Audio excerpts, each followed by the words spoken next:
বিশালগড় আদালতের রায়ে নাবালিকা ধর্ষণ কাণ্ডে দোষীর জেল জরিমানা।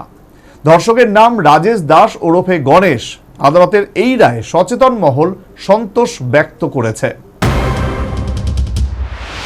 2019 সালের বিশালগড় থানাধীন নিহাল চন্দ্রনগর এলাকার যুবক রাজেশ দাস ওরফে গণেশ পার্শ্ববর্তী এলাকার এক সহজ সরল নাবালিকাকে একাকিত্বের সুযোগে ধর্ষণ করে পরে 20 সালে এপ্রিল মাসের 1 তারিখ ওই নাবালিকা একটি কন্যা সন্তানের জন্ম দেয়।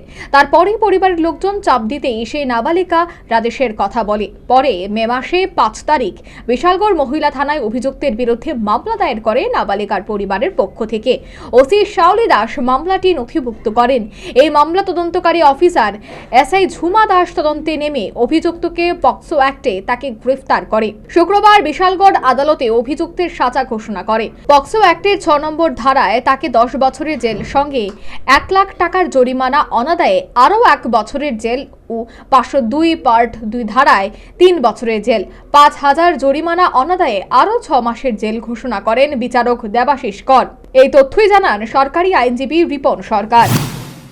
বিশালগড় থানাধীন নেহালচন্দ্রনগরের বাসিন্দা রাজেশ দাস ওরফে গণেশ তাকে পক্সো অ্যাক্টের 6 নং ধারায় এবং আইপিসির 506 পার্ট 2 নং ধারায় দোষী সাব্যস্ত করেন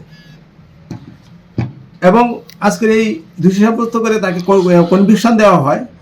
পক্সো অ্যাক্টের 6 ধারায় তাকে 10 বছরের সশ্রম কারাদণ্ডে দণ্ডিত করা হয় এবং সঙ্গে 1 লাখ টাকা জরিমানা করা হয়। 1 লাখ টাকা জরিমানা অনাদায়ে আরও 1 বছরের কারাদণ্ডের আদেশ দেন এবং সেকশন 506 অফ আইপিসি পার্ট 2-তে 3 বছরের কারাদণ্ডাদেশ দেন এবং 5000 টাকা জরিমানা করেন। ওই জরিমানা অনাদায়ে আবার 6 মাসের কারাদণ্ডাদেশ দেন। নাবালিকা ধর্ষিত হওয়ার পর থেকে অভিযুক্ত রাজেশ দাসের বিরুদ্ধে ক্ষোভে ফুঁসছিল সংশ্লিষ্ট এলাকাবাসী। শুক্রবার এই মামলায় রায় বের হওয়ার পর সন্তোষ ব্যক্ত করেছে এলাকাবাসী সহ সচেতন মহল। সংশ্লিষ্টদের এই রায় সমাজে ইতিবাচক প্রভাব ফেলবে। Bureau report, news vanguard.